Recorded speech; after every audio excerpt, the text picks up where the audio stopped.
Madam President, we're hearing a lot of discussion here in Washington this week and around the country about the so-called sequester, which I think bears some explanation. We talk in terms here in Washington that oftentimes I think ordinary Americans have a hard time understanding the arcane world and the arcane lexicon that we have here in Washington, D.C. But basically, it's these spending cuts, across-the-board cuts that will take effect the end of this week. And it was a process that was put in place, many, many months ago.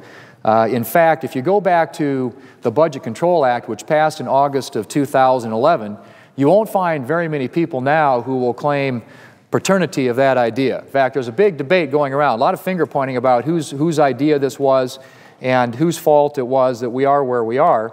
I would simply point out that I think, there were a lot of Republicans and Democrats who voted for the Budget Control Act. So clearly, many of us voted in support of that as a last resort. Many of us didn't want that to happen. We wanted to see a deal worked out where we would actually address what the major problems are that are facing this country with regard to our spending and our debt.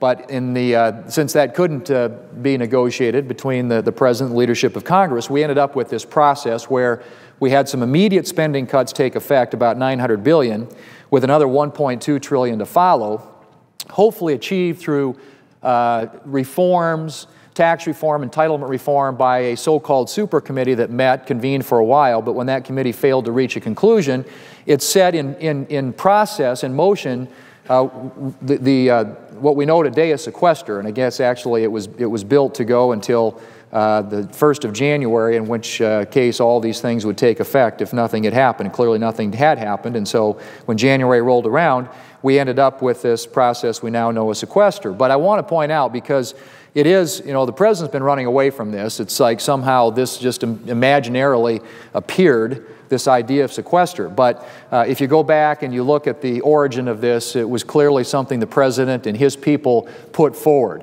And fine point's been put on that by Bob Woodward in his book and subsequent op-ed this last weekend, in which he stated very clearly that this was an idea that originated with the White House. And in fact, Jack Lew, in his confirmation hearing before the Senate Finance Committee, actually mentioned the fact that when they were looking at something that they could use, a trigger, if you will, that they drew upon the Graham-Rudman-Hollings agreement that was agreed to back in 1985 by the Congress, and that incorporated this idea of a sequester, which was an across-the-board spending cut.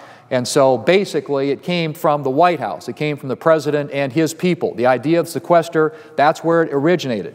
And so to suggest now that somehow they don't know about this, or they didn't have anything to do with it, it isn't their responsibility, is completely contradictory to the facts, and as have been delineated by Bob Woodward in his book and many others who were familiar with those discussions. But the point, very simply, Madam President, is we have a process that was put in place a long time ago. We go back to August 2011 when the Budget Control Act was passed to find out why we are where we are today. Now, the other thing that was interesting to me, which I think is now added to the narrative, or trying to sort of reconstruct the history of all this, is the idea that somehow there should have been taxes incorporated in this. That, we needed to have, quote, a balanced approach in the sequester. That was never contemplated. This was all on the spending side. If you look at the history of this, and you listen actually to, again, the people who are familiar with those discussions, and Bob Woodward this weekend in his op-ed said the President is moving the goalpost. The revenues and taxes were not a part of this. But now all of a sudden, the White House is insisting upon, we want taxes to be a part of this. Well, what's ironic about that is they got taxes. They got a big fat tax increase on January 1st of this year. And that wasn't balanced. There were no spending cuts in that. That was all taxes. $620 billion, the largest tax increase in American history. And so, from our perspective, the tax issue has been dealt with. The President got revenues that weren't contemplated by the sequester in the first place. And yet today, he gets up and argues that this needs to be a, quote, balanced plan, which it was a euphemism around here for, we want more of your tax dollars. We want more of taxpayers' money to come to Washington, D.C. We want higher taxes. That is what that essentially message is saying when the President and many of his allies up here on Capitol Hill say we want a balanced plan. It means we want tax increases. Tax increases on top of the $620 billion in new taxes that the President got on January 1st of this year. Now, what's interesting to me about this whole process is it was reported this morning that the President has called a meeting on Friday.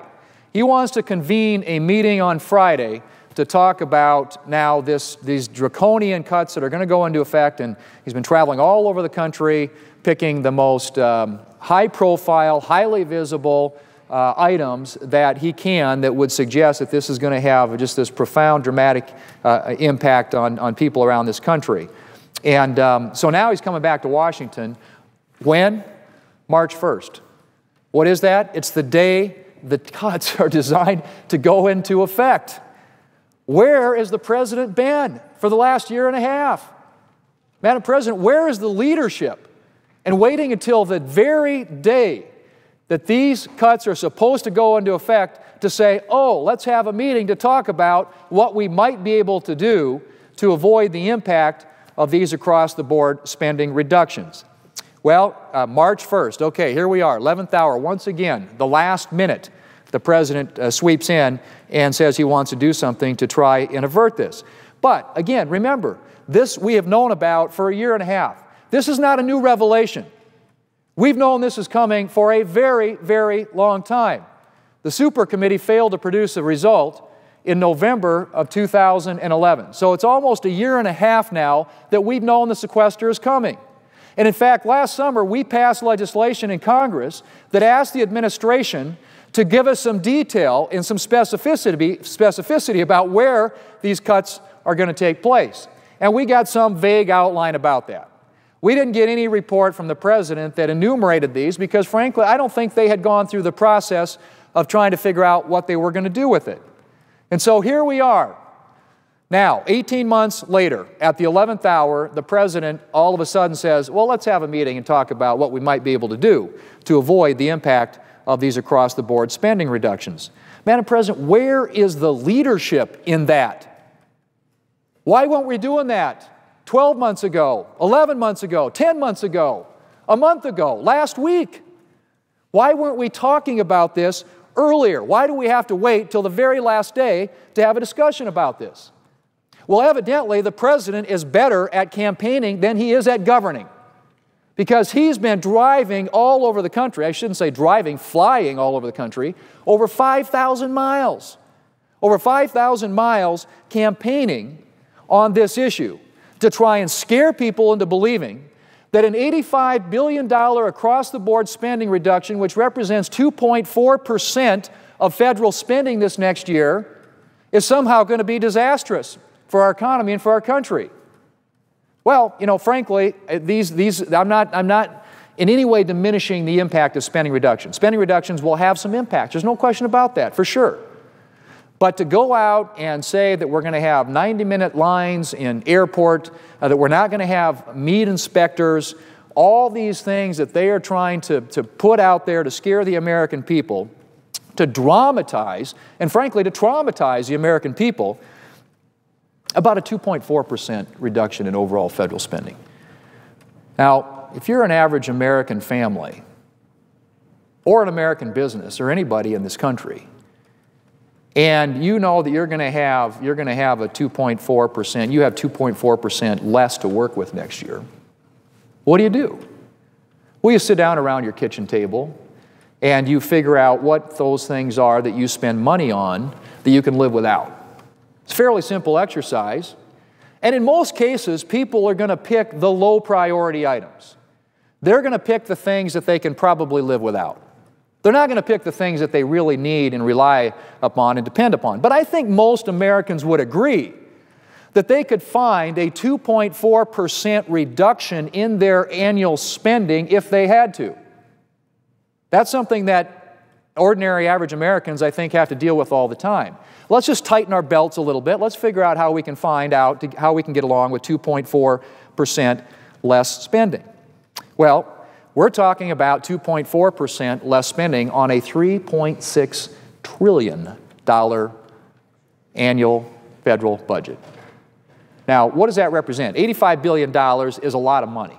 It's a lot of money anywhere. It's a lot of money in my state of South Dakota and the small town I grew up in. We didn't, those are dimensions that we didn't even, contemplate in most cases. But if you think about it this way, $85 billion, the amount of money that we are asked to reduce in terms of the overall federal spending this next year is the equivalent of how much our country borrows every single month. Every 28 days, we borrow $85 billion. So every single month, we borrow. We put on the backs of our children and grandchildren as much money as we are asking the federal government, I should say the federal government is being asked to live without for an entire year. 2.4% of annual federal spending. Now, to be fair, people are going to say, well, wait a minute, it's not 2.4 because it's just affecting a certain area of the budget. And they're right. It will represent a bigger percentage simply because so much of the budget has been walled off from this. The area where the real federal spending is, where 3/5 to 2/3 of all federal spending is, has essentially, for all intents and purposes, been protected or insulated from this. There's a small 2% cut that would occur in some of the mandatory areas of the budget. But for all intents and purposes, what really drives federal spending year in and year out, and what's going to represent, according to the Congressional Budget Office, about federal spending 10 years, Social Security, Medicare, Medicaid, food stamps, mandatory spending, entitlement programs, that's pretty much walled off. So we're shrinking increasingly the discretionary part of the budget, which represents a smaller and smaller portion of federal spending each and every year. But the reality is, it still is 2.4% out of a $3.6 trillion annual budget that we're talking about here. So, Madam President, it seems to me at least that all the hand-wringing that's going on in Washington right now and all the drama that the President's trying to create by flying over 5,000 miles across the country campaigning about the effects of this sequester really gets lost in what I think every American has to deal with every single day and every single week and every single month and every single year. And that is sometimes they have to do with a little bit less. And maybe Washington D.C. can figure out how to do that. But you have to ask the question again, where is the leadership? The President, Friday, March 1st, the day this happens, decides to have a meeting. We have known about this for 18 months. The United States Senate, under the leadership of the majority, the Democrats here in the Senate, hasn't passed a budget now for 1,400 days. 1,400 days without a budget. We're going on 4 years without a budget. We spend $3.5, $3.6 trillion of the American taxpayers' money every single year, and we haven't had a budget that suggests how we're going to spend that now for going on 4 years. Where is the leadership in that? The President of the United States submits a budget, which he will sometime soon. He's missed the deadline already, but we assume that's coming here in the next few weeks. But the last couple of years, the budget that he submitted to Congress, when it was voted on up here in the House and in the Senate, didn't receive a single vote. Now, perhaps not surprising that it didn't receive a Republican vote because it had a lot of tax increases in it, but it didn't get a Democrat vote. Zero. Zilch. House or Senate. There wasn't a Republican or a Democrat up here that voted for the President's budget. Why? Because it wasn't serious. The President's not doing anything to meaningfully address out-of-control spending and out-of-control debt. And so here we are. The Budget Control Act finally did put in place some spending reductions, and now everybody is hyperventilating about what we can do to avoid it. How can we turn this off? How can we shut off the sequester? Well, I frankly believe we could do this in a lot better way, a lot more responsible way when it comes to these spending reductions. We ought to do it in a way that doesn't put a disproportionate burden on the defense budget. National security represents 20% of total federal spending, but it gets 50% of the cuts under the sequester. That's not the way it ought to happen. And I'm all for, and plans have been offered, twice passed by the House Republicans, to replace this sequester with other what we believe are more responsible spending reductions. But that passed the House of Representatives, Can't pass in the United States Senate. The President's had no interest in looking at some alternative. The only alternative he's interested in is the one that would do the most harm and the most damage to the American economy, and that's more taxes. And if he gets taxes on this, if he gets taxes to turn off the sequester, like the taxes he got on January 1st, it won't be enough, because it's never enough. People who believe in big government and believe that the way you solve deficits is to raise taxes are never going to raise enough revenue.